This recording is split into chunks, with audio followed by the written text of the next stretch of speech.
जिसने कोतवाल धन सिंह गुर्जर और माता दीन वाल्मीकि जी के नेतृत्व में अंग्रेजों के दांत खट्टे करने का करा, अंग्रेजों के पैर उखाड़ने का काम किया यहाँ।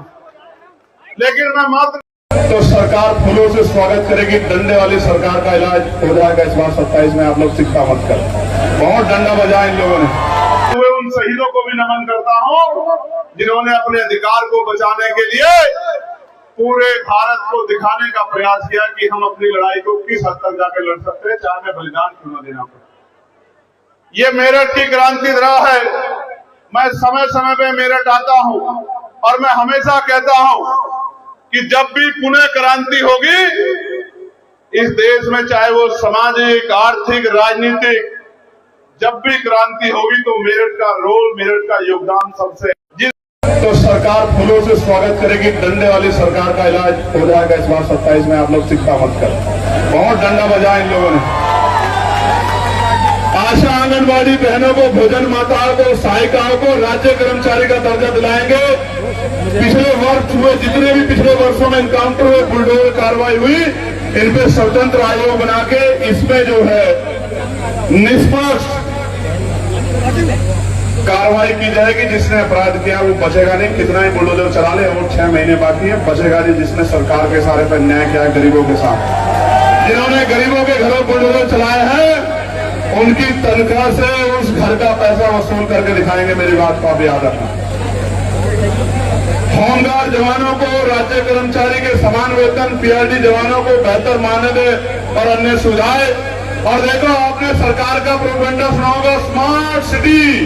मेरठ भी है ना उसमें ना, ये स्मार्ट सिटी बन गया क्या? साथियों वीडियो को शेयर कर दो। मैं गया था एक बस्ती में, 2 बच्चे पानी में डूब के जान चली गई थी। इतना इतना कूड़ा हुआ था, मैं आज भी मेरे याद है। स्मार्ट सिटी बने ना बने, 80% आबादी गांव में निवास करती है।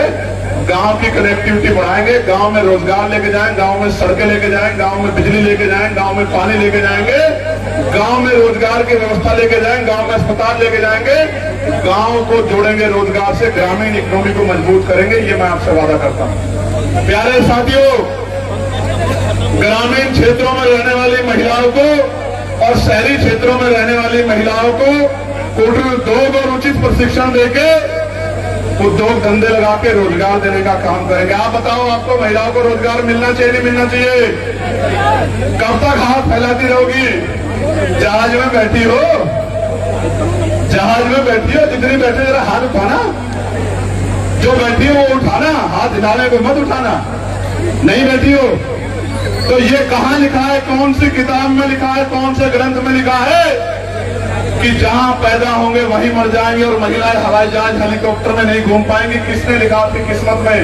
इस जहां भी ये लिखा है उसको फाड़ के फेंक देंगे, महिला को रोजगार देंगे, उनके हाथ में पैसा पहुंचाने में परिवर्तित कर दिया जाएगा। उस दिन डिजिटल लाइब्रेरी में परिवर्तित कर दिया और शराबबंदी लागू करेंगे। शराबबंदी लागू करके इनको पीने के लिए जूस देंगे, फ्री में देंगे, लेकिन शराब नहीं देंगे इन लोगों को। मेरी बात को,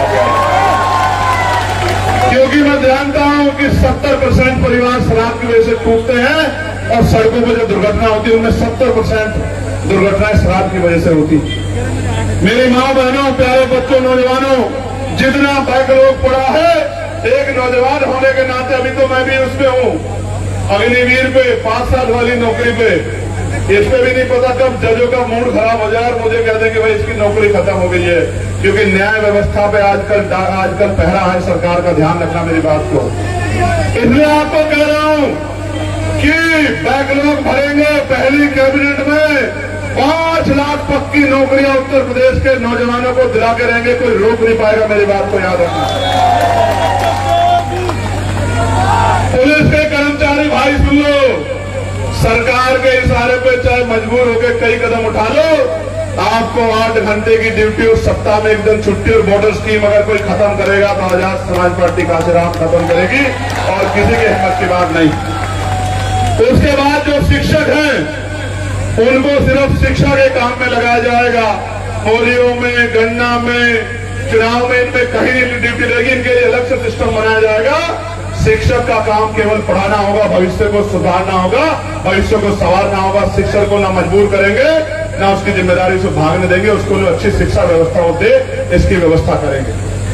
प्यारे साथियों, प्रदेश के प्रत्येक नागरिक की सुरक्षा सुनिश्चित करेंगे और मजबूत और जवाबदेह कानून व्यवस्था लागू करेंगे। मेरठ के नुस्खा पाल याद है, नहीं याद है आपको? याद है? क्यों कह रहा हूं नुस्खा पाल? इसलिए कह रहा हूं, याद करो, वो नेशनल लेवल की प्लेयर थी, नेशनल लेवल की। और क्या हुआ? 44 दिन बाद उसकी डेड बॉडी नाले से बरामद होती है। ये है कानून व्यवस्था। 44 दिन बाद एक बेटी 44 दिन तक गायब है, किसी को फर्क नहीं पड़ा। ये है कानून व्यवस्था।